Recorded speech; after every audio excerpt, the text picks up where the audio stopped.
What's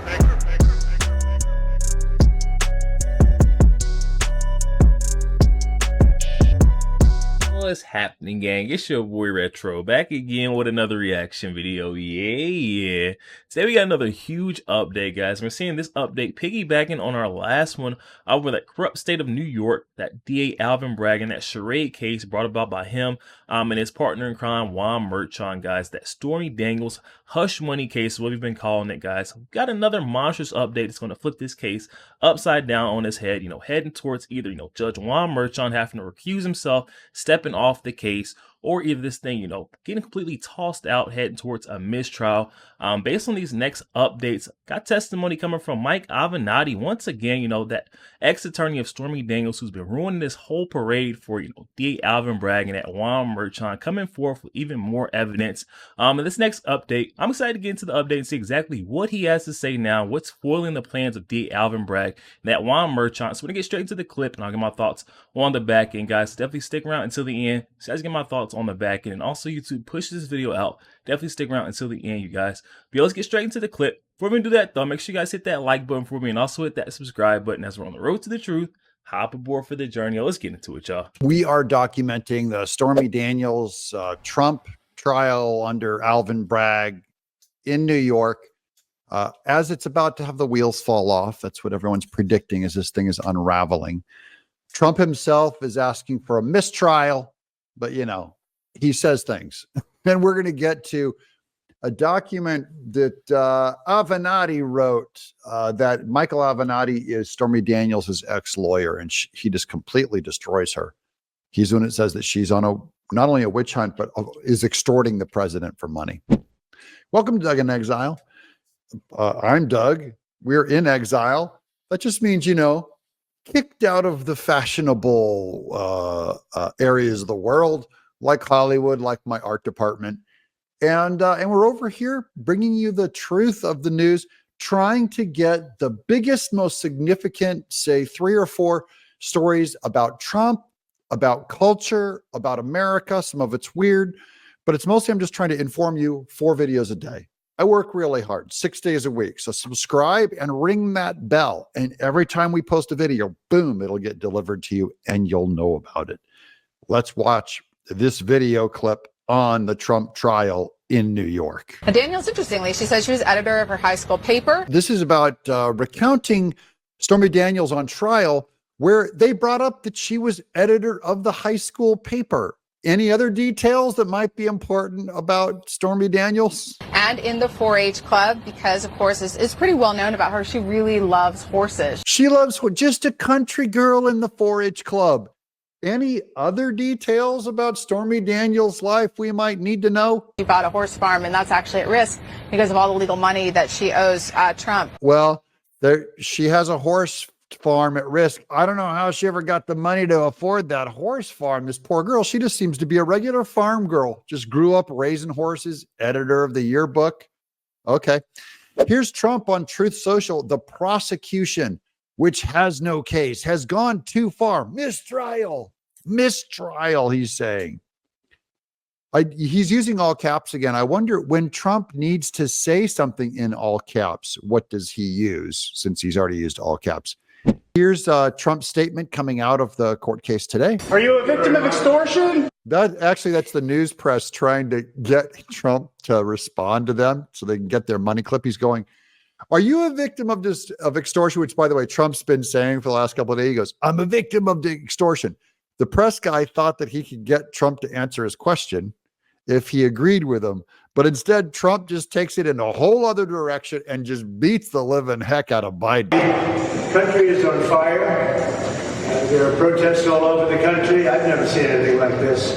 Many graduation ceremonies are being canceled. They canceled, as you know, in Colombia. They're canceling a lot of them. And we have a president that just refuses to talk because he can't talk. You know that. And so does everyone else. He just buries Biden in a press clip because everyone wants to know about Stormy Daniels because she's a porn star and it's all just whatever. And Trump, he doesn't have to fill up an arena anymore, guys. He doesn't have to have 50,000, 70,000 people show up live. Why? because his TV reach is reaching 50 to 75,000 people, probably more than that, probably 250,000 people every time he makes one of these statements coming out. Smarter or dumber? Better or worse? Better, guys, better. He's making these little comments. It's much more small and intimate. I think this is just a great strategy, and I think this is his campaign. He tricked the media again into covering him and passing on what he's saying, which are all his talk points against Biden. It's brilliant. On CNN, fake news CNN, Michael Moore said the proof of falsifying records has not been accomplished. Now, this cracks me up because he's bringing us the news. So I'm just going to let Trump report the news. He has two more quotes from different news people, but he goes, this is a quote from CNN. And he goes, fake news CNN. He even calls them fake news as he quotes them. And he's letting them report. He uses the enemy to make cases that this case is a fraud. He's brilliant. Of course, that's what you do. On Good Morning America, they said, we heard that expense payments to lawyers are legal expenses. And that's what we do here on this channel too. We use the enemy's comments to, when they're bringing the good news, let them bring it and underline it, because their bias, if anything, is against Trump. And they're saying, look, this is a legal expense. They're defending Trump. We put down legal expense was legal expense. Is that a correct statement, Mr. Attorney? And everyone's saying, oh, gee, that's the fraud. That's what they're trying to get us on. The fact that we call a legal expense a legal expense. I just wanted to show that clip because he goes back and talks to his own lawyer. And he goes, isn't that what we do? And the lawyer is not comfortable being on TV. He's like, no, yeah. NBC Today showed the challenges that there is no smoking gun, no email or tape to prove the president's intent. They don't have a way to prove that. That's the Today Show. No smoking gun. He just nailed the biggest liberal news outlets. And here's another liberal news outlet, Fox News. And then Fox News, Katie Cherkasky, said that the gag order is unconstitutional. Man, so these are good days for Trump. When he's reading the news, he's reposting the news that he gathered up, pointing it right back at the press. And this all went out on MSNBC and CNN, of course, fed into everyone's airports. And he's defending himself. And this is part of his campaign is he's going, I'm against Biden and this corrupt state. And I think he makes his case very well.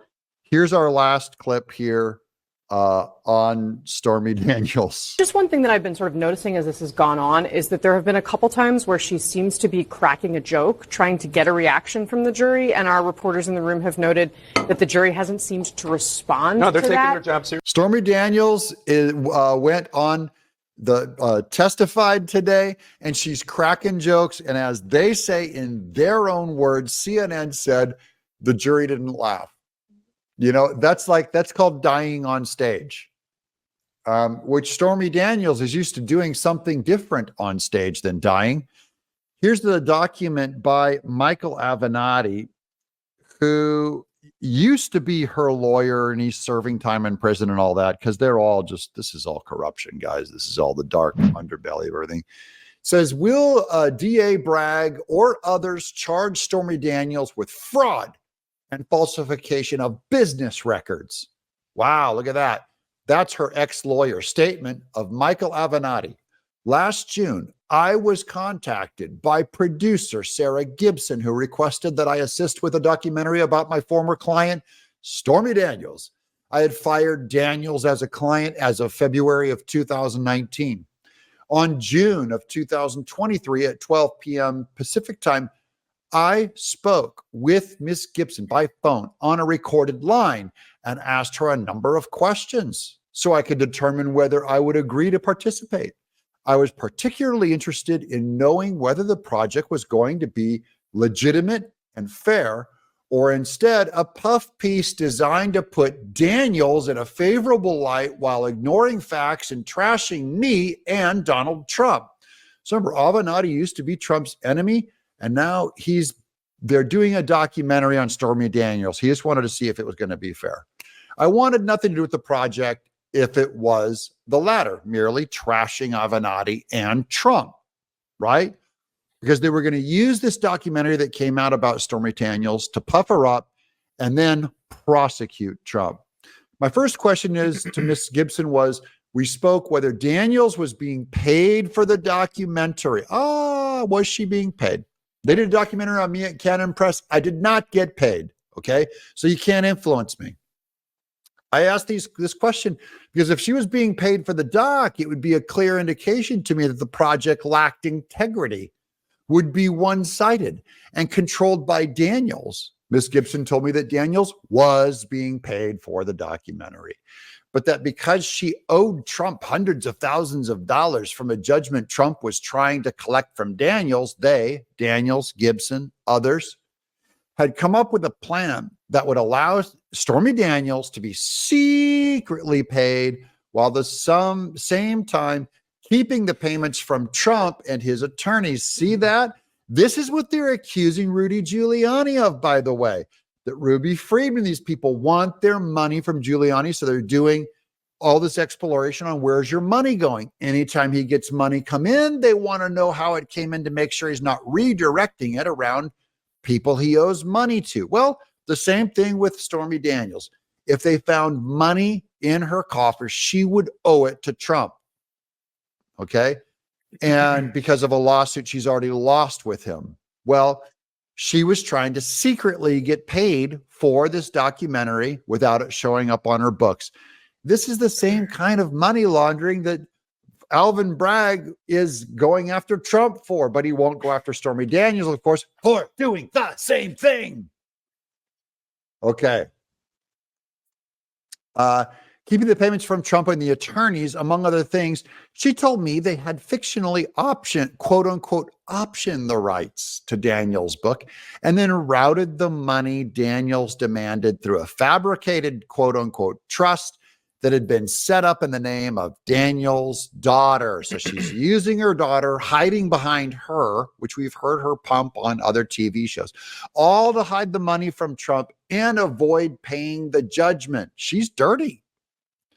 To say that I was shocked when I was told this was an understatement. The woman I had never met or spoke to before was admitting to me on a recorded line that Daniels, she and others had engaged in multiple overt criminal acts, state and federal, including falsification of business records, wire fraud, and fraudulent transfers, all in an effort to defraud Trump and avoid paying him what he was legally due. Due to the fraud, I declined to participate in the documentary. So Michael Avenatti, he might be dirty. He's not that dirty. Not as dirty as Stormy Daniels and Alvin Bragg and Judge Merchan. In what Miss Gibson told me on the recorded line is true, if it's true, and there is reason to believe it is, how can DA Alvin Bragg possibly rely on the testimony of Stormy Daniels, who is herself guilty of fraud and recently falsifying business records to cover up a crime, i.e. fraudulent transfer and wire fraud? Further, will DA Bragg or others be promptly filing criminal charges against Daniels or others involved in this scheme? Of course not, because he's a Democrat and he's only after Trump because he's a Republican. Good work on Avenatti, no pal of Trump, coming out and completely dismantling Alvin Bragg's case is over. Just now undermined his another key witness. That's Michael Cohen, criminal, PCAR, off, no good. Stormy Daniels, shakedown artist, liar. Yo, there we have it, guys. Coming from our friend Doug in Exile. I'll definitely be sure to leave that original video link down in the description box below for those of you who want to go over there and check that out. Also, you guys to go over there and show our friend Doug a bit of love. Oh my goodness, guys. We're seeing DA Alvin Bragg's case falling apart at the seams, guys. His case is turning into nothing really quickly. I mean, and rightfully so. This case was brought about, built on a house of cards. All it took was for, Stormy Daniels' ex-attorney to come forth. He's in prison, ruining the DA Alvin Bragg's case. Stormy Daniels and her team have clearly ruined this case for District Attorney Alvin Bragg just by, their big mouths and the way they can't keep, their mouth shut about the corruption that they're doing or they have done to Donald Trump, at least till after the case. They're already jumping the gun, exposing that they're trying to do the same thing they've done to Donald Trump in the past. Once again, Michael Cohen blasts his mouth on TikTok day in, day out, trying to make money through the lies he's putting out on this social media platform. And then we got, Stormy Daniels, who's, blabbing her mouth, stating that, she's done this once before. And then we've got Michael Avenatti, Stormy Daniels' ex-attorney, coming out of prison with the letters, exposing the corruption, and verifying that this is all true. Stormy Daniels has got away with extorting Donald Trump once before, and this is all another extortion job. Stormy Daniels is in a hole with Donald Trump. She owes this guy hundreds of thousands of dollars. She's already tried to get out of that debt once before by, laundering money through a documentary company, through her daughter's name. This Stormy character will go to great lengths, instead of having to work hard or trying to work hard in order to, earn money and feel good about what she does and what she has. She'd rather, do these frauds, do these schemes on people who are doing, great in life, who are successful businessmen and businesswomen like Donald Trump. She is showing all signs of a predator trying to, prey and feast on Donald Trump's earnings, that he's worked hard for, and she's trying to come after him when she's the one who truly owes this man the money. It's her. Stormy Daniels has had this whole thing backwards from the beginning. She's dug this big ditch in this hole with Donald Trump, and she doesn't want to pay her dues or pay what's owed from her end. So she thinks she can get all that money back by, agreeing to do these charade cases. She's finding, these rogue entities and justices that will back her with these outrageous claims. And she will sit by and let Donald Trump actually be railroaded with these charges, knowing that it's all false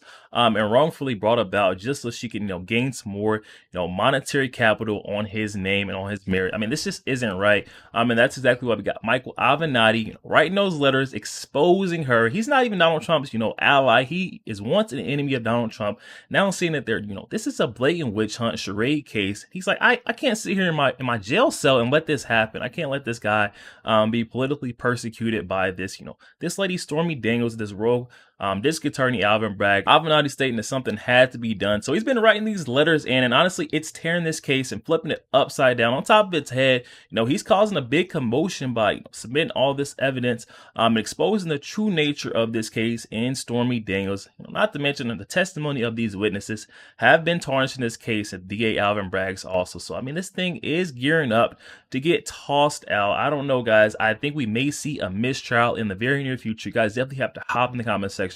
Let me know your thoughts. What do you think, or how do you think, Michael Avenatti's testimony is going to affect, the future of this case? Will we see this thing gearing up to head towards a mistrial, or we see, Judge Juan Merchan stepping down, recusing himself, or that DA Alvin Bragg, either one, or maybe even both of them, get this whole thing, get a fresh start on the case. I feel like this thing is tainted, Juan Merchan's got this whole case, politicized alongside DA Alvin Bragg. Guys, definitely hop in the comment section. Let me know your thoughts. Also, make sure you guys hit that share button and share this out to as many Facebook friends as possible, guys. Share the truth. Also, make sure you guys hit that like button. It doesn't cost one thing, guys. Hit that like button for your boy, and also hit that subscribe button. So on the road to the truth, hop aboard for the journey. I'll catch you guys on the next week.